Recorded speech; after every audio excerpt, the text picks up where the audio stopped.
ওসমান হাদি এই বাংলাদেশের আজাদি নিয়ে যেই 18 মাস 17 মাসে যেই কথা বলছে, বিগত 17 বছরেও আপনাদের সবার মুখের কথাও সেই কথা আসে নাই। এটা আমাদের রাজনৈতিক দলদের এটা আজকে খুবই স্পষ্ট। প্রত্যেকটা জিনিস জুলাই সনদ থেকে শুরু করে সবকিছু অস্বীকার করা হচ্ছে। আজকে বলা হচ্ছে যে আবেগ দিয়ে কোনো কিছু হয় নাই। আরে বেটা, আবেগ দিয়েই তো জুলাইটা হইছে। এই জুলাইয়ের আবেগের উপরে তোমরা দাঁড়ায় আছো।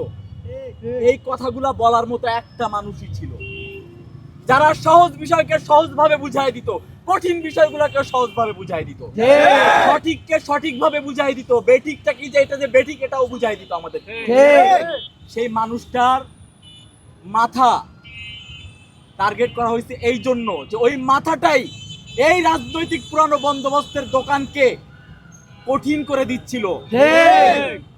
তাই ওসমান হাদি ভাইয়ের বিচার নিয়ে কোনো প্রকার নাটক এই বাংলাদেশে হইতে দেয়া যাবে না। ওসমান হাদি ভাইকে নিয়ে বিভিন্ন ধরনের ন্যারেটিভ উৎপাদনের চেষ্টা করা হইতেছে। ওসমান হাদি বাংলাদেশের আজাদি, ওসমান হাদি এই বাংলাদেশের আজাদি নিয়ে যেই 18 মাস 17 মাসে যেই কথা বলছে, বিগত 17 বছরেও আপনাদের সবার মুখের কথাও সেই কথা আসে নাই। তাই অনতি বিলম্বে যদি কোনো কিন্তু ছাড়া শহীদ শরীফ ওসমান হাদি ভাইয়ের হত্যার বিচার নিশ্চিত করতে হবে। পাশাপাশি বিগত 17 মাসে শহীদ শরীফ ওসমান হাদি ভাই যে কয়টা সংস্কারের কথা বলছে, যে কয়টা হত্যাকাণ্ডের বিচারের কথা বলছে, সেগুলা নিয়ে আপনারা কথা বলা শুরু করেন। আপনাদের কাছে আজকে ক্ষমতা দেওয়া হয়েছে, আপনারা সেইটা নিয়ে কথা বলা শুরু করেন এবং বিচার নিশ্চিত করেন।